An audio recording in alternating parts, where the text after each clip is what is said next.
When CNN asked Vance's office why he is pushing such a blatant lie, they said Senator Vance has received a high volume of calls and emails over the past several weeks from concerned citizens in Springfield.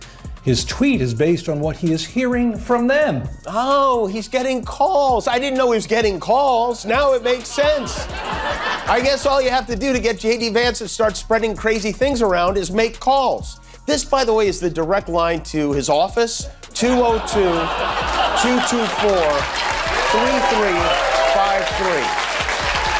Whatever you do not call that number to tell J.D. Vance that rainbow sprinkles at Baskin-Robbins turned your kids gay, okay? Please, do not distract the senator with this kind of silliness. He has Haitian cat eaters to stop. Here, Laura, which is that these broadcast companies, ABC, NBC, CBS, they enjoy the public airwaves because they serve the public interest. So I actually think that we should be having a conversation about whether these companies are serving the public interest. That's actually totally separate from the Jimmy Kimmel issue because nothing happened to him. He's currently on the air, and to the extent that he's not, it's because advertisers don't like him because his ratings aren't very good. My ratings aren't very good. Last time I checked, your ratings were somewhere between a hair in your salad and chlamydia. In 3.5 years, I'm not the one who's going to be doing mascara tutorials on YouTube. How did we wind up with a president and a vice president who wear more makeup than Kylie Jenner and Lady Gaga combined? When a sitting vice president tries to convince the entire country that government censorship never happened, and a late-night host fires back by comparing his approval ratings to a sexually transmitted disease, you know something serious has gone down.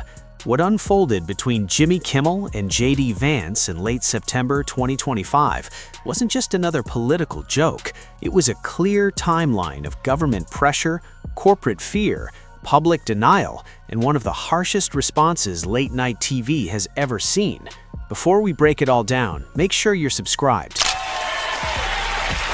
The President of the United States made it very clear he wants to see me and the hundreds of people who work here fired from our jobs. Our leader celebrates Americans losing their livelihoods because he can't take a joke. He was somehow able to squeeze Colbert out of CBS. Then he turned his sights on me, and now he's openly rooting for NBC to fire Jimmy Fallon and Seth Meyers and the hundreds of Americans who work for their shows who don't make... Said, I'm a never Trump guy, never liked him. Terrible candidate, idiot if you voted for him, might be America's Hitler, might be a cynical a-hole, cultural heroine, noxious and reprehensible. Look, I was wrong about Donald Trump. I didn't think he was going to be a good president, Brett. He was a great president. I didn't know you meant that, Donald Trump. Donald Trump is absolutely losing it this morning as there were mass resignations at the Department of Justice after the Trump regime has announced it's refusing to investigate the individual who killed Renee Nicole Good. Also, we're learning about more MAGA Republican Congress members who are quitting after this year is up, and also a federal judge in New York. This channel focuses on stories that reveal how power actually operates behind the scenes in America. Your support helps keep this kind of reporting alive. Hit subscribe, because to understand why Jimmy Kimmel went after J.D. Vance so brutally on September 29th and 30th, we need to rewind to where this all started, September 17th, 2025. Sometimes I wonder in what world is the Vice President of the United States calling into a giant-toothed podcast host to badmouth me and the people who watch this show. There are these judges. Judge Boasberg comes to mind. Lots of judges who are trying to basically say the president can't exercise the powers of the presidency. You're an attorney. How do you assess the legal battles here?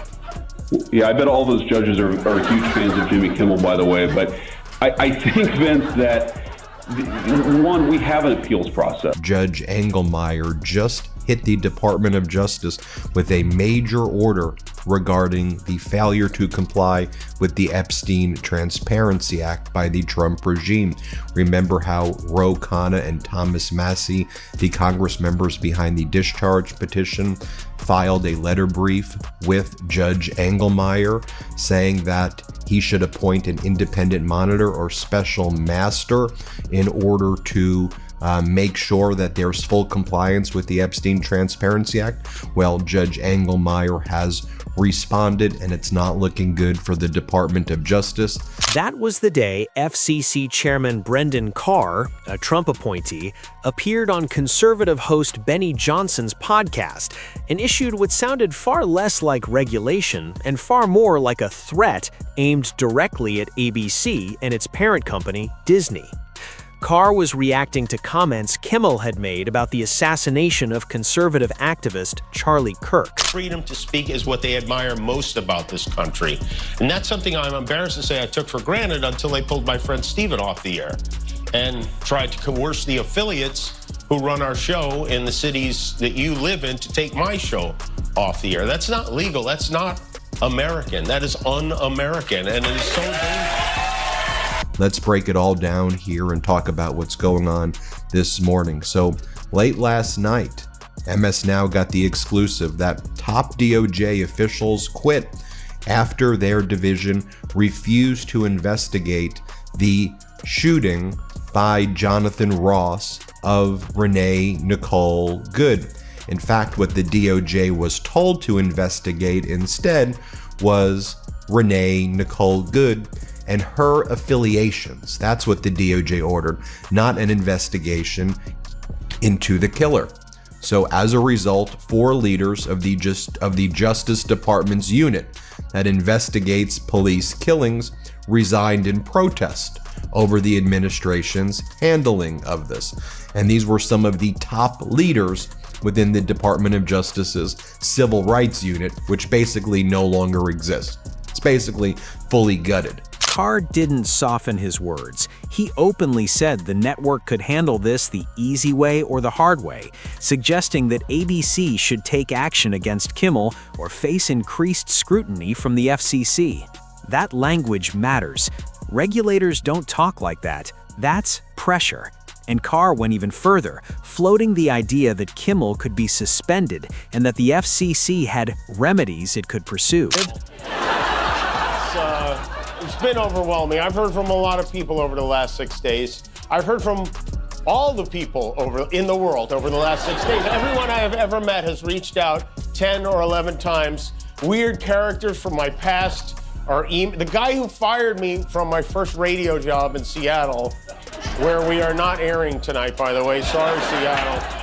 His name is Larry. In 1989, Larry tried to force me to do a bit called Jokes for Donuts, where people would call in with a joke and I would give them donuts. I refused to do it, and then I made a lot of fun of Larry for suggesting it, and eventually Larry fired me and I had to move back in with my parents. But even he wrote in to cheer me up. Thank you, Larry, and I want to thank everyone who checked in. I would take all week to list all of them, but some that I do especially want to mention are my fellow late night talk show hosts, my friend Stephen Colbert. The departures include that of the chief of the section, the principal deputy chief, the deputy chief, and acting deputy chief, and this is the most significant mass resignation at the Justice Department since February, when 5 leaders and supervisors of the department's Public Integrity Section, which investigates public officials for possible corruption, resigned rather than comply with an appointee of Donald Trump's orders to dismiss the bribery case against then New York Mayor Eric Adams. If you look at the DOJ in terms of the entire organization. Then came the most alarming suggestion of all. Carr openly raised the possibility of revoking ABC's broadcast licenses and warned local stations that continuing to air Kimmel's show could expose them to fines or worse. Within hours, ABC announced Jimmy Kimmel Live would be suspended indefinitely. Soon after, Nexstar pulled the show from its stations, followed by Sinclair Broadcasting. I mean, seriously, if that guy walked into your office and told you he was there to start making cuts. I have friends who met a husband, a wife, a boyfriend, a girlfriend, who met the best man at their wedding at Turning Points USA because it was an organization of patriots dedicated to making this country the very best country that it could be. I don't agree with many of those people on most subjects. Some of the things they say even make me want to throw up. It takes courage for them to speak out against this administration, and they did, and they deserve credit for it, and thanks. For telling their followers that our government cannot be allowed to control what we do and do not say on television, and that we have to stand up to it. I've been hearing a lot about what I need to say and do tonight, and the truth is, I don't think what I have to say is going to make much of a difference. If you like me, you like me. If you don't, you don't. I have no... Thousands of people have resigned or have been fired. It's been completely gutted at this point, and it is an utter humiliation. Federal judges who were appointed by both parties now look at the Department of Justice not just as corrupt and rogue, but as just pathetic and incompetent. Then we learned about another Republican Congress member who is quitting. Florida Republican Neil Dunn announces that he'll retire from Congress at the end of this term. He is a senior member of some major committees, and they're saying, I don't want to do this anymore. We're out.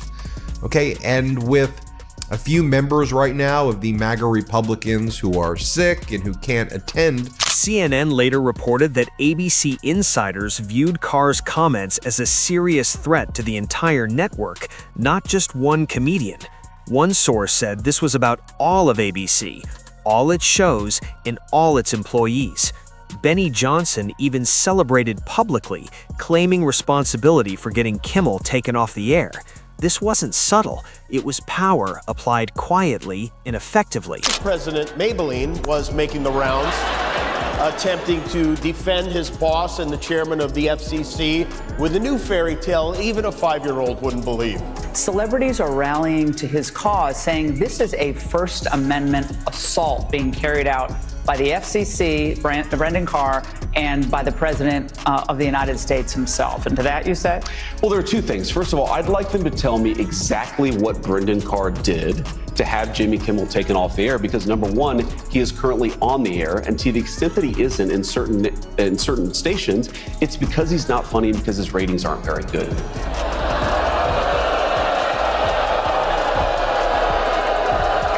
I have some good news for you, J-Dog. We're back on all the stations.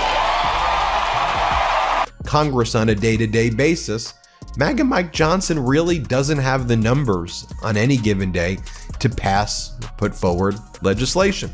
That brings us to Judge Engelmeyer's order in the Southern District of New York. As I mentioned, you had Thomas Massie and you had Ro Khanna, the Congress members behind the discharge petition. They sent a letter to this judge, who is the judge presiding over the Ghislaine Maxwell case, and they wrote to the judge, hey, the Trump regime has missed your court-ordered deadlines and the Epstein Transparency Act deadlines. After backlash from free speech advocates, ABC reversed course. On September 22nd, the network announced Kimmel would return the next day. When he did, 6.3 million people tuned in, completely demolishing claims that his show lacked viewers. Still, Nexstar and Sinclair refused to air it. That's when the administration shifted from pressure to denial. And it isn't just random MAGA nuts and Sweaty Teddy doing this. Trump's own running mate, J.D. Vance, is the main source of this nonsense. He's been talking about this in speeches. He's been posting about this as much as he can. The city of Springfield, in his state, Ohio, says there have been no credible reports of Haitians eating pets. But J.D. Vance, who wants to be vice president of the United States, keeps bringing it up. Action needs to be taken to force compliance. Appoint an independent monitor, a special master. The judge has responded. The court directs the government to respond by letter publicly filed on the docket. The government's response should address the issues implicated by the representative's motion. These include, but need not be limited to, 1. Whether the representatives have standing to participate in this criminal case, including to raise issues concerning the Department of Justice compliance with the act that have not been raised in this matter by any party or victim, and 2. Whether the court, by virtue of its supervision. On September 24th, Vice President J.D. Vance faced questions about the free speech implications of what had happened. His response was a textbook case of gaslighting. Despite public statements, documented quotes, and a clear timeline, Vance insisted there had been zero government pressure and zero government involvement. Hundreds of public figures had already signed letters defending Kimmel, but Vance denied everything anyway. First of all, Kimmel was taken off the air because he had low ratings, because the late-night talk show host model was not doing particularly well, and let's be honest, because he had become so politically unhinged that I think he wasn't particularly funny.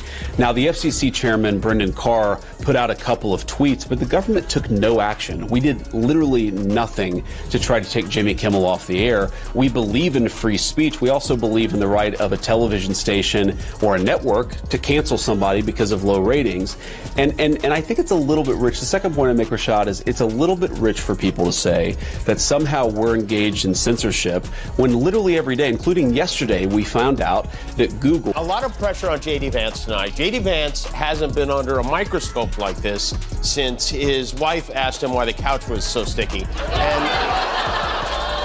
But Trump had good advice. He told him, just have fun. And you know what? It seems like he did. I want to answer the question, but I want to actually give an introduction to myself a little bit because I recognize a lot of Americans don't know who either one of us are. That's how you get the single cat ladies back on your side. But also, the Consumer Price Index now relies on 40 to 50% of its data are estimates because the Bureau of Labor Statistics has been completely gutted. So we don't have an accurate data set when 40 to 50% of all of the data inputs are just guesses at this point. Now, it's not a good thing that inflation is still 2.7% year over year. However, I don't know about you, but it sure feels when I'm out there, whether you're dealing with healthcare costs, whether you're dealing with groceries, whether you're dealing with energy costs or day-to-day expenses, it's far higher than 2.7%. But Donald Trump spikes the football. He thinks things are great. Great low inflation numbers for the USA. That's where Jimmy Kimmel stepped in. He laid out the facts, quoted the threats word for word, and used humor to expose what was really happening. While the administration tried to rewrite history, Kimmel preserved it. And when he compared Vance's approval ratings to chlamydia, it wasn't just a joke. It was a reminder that authoritarian behavior rarely wins public support. Presidential candidate J.D. Vance is now pushing a bizarre conspiracy theory that is taking the right by storm. Tonight, CNN's Tom Foreman has fact-checked this claim about Haitian immigrants abducting and eating pets in Springfield, Ohio. Tom? Trump's own running mate, J.D. Vance, is the main source of this nonsense. He's been talking about this in speeches. He's been posting about this as much as he can. The city of Springfield, in his state, Ohio, says there have been no credible reports of Haitians eating pets. But J.D. Vance, who wants to be vice president of the United States, keeps bringing it up. That means that Jerome Too Late Powell should cut interest rates meaningfully. If he doesn't, he will just continue to be too late. Also, great growth numbers. Thank you, Mr. Tariff DJT. Again, the insane rantings and ravings of a lunatic right here. Donald Trump then posts the following: Iranian patriots, keep protesting. Take over your institution. Save the names of the killers and abusers. They will pay a big price. I have canceled all meetings with Iranian officials until the senseless killing of protesters stops. Help is on its way. Make Iran great again. President Donald Trump. Let's be clear. I would love to see Iran be great. I think the Ayatollah is absolutely despicable. Words matter, though. And Donald Trump promised back on January 2nd, 2026, if Iran shoots... If you value clear timelines, documented evidence, and honest analysis, subscribe to this channel. Turn on notifications so you don't miss future deep dives into how power works when it thinks no one is watching. Because when officials can pressure broadcasters into silence and then deny it ever happened, accountability matters.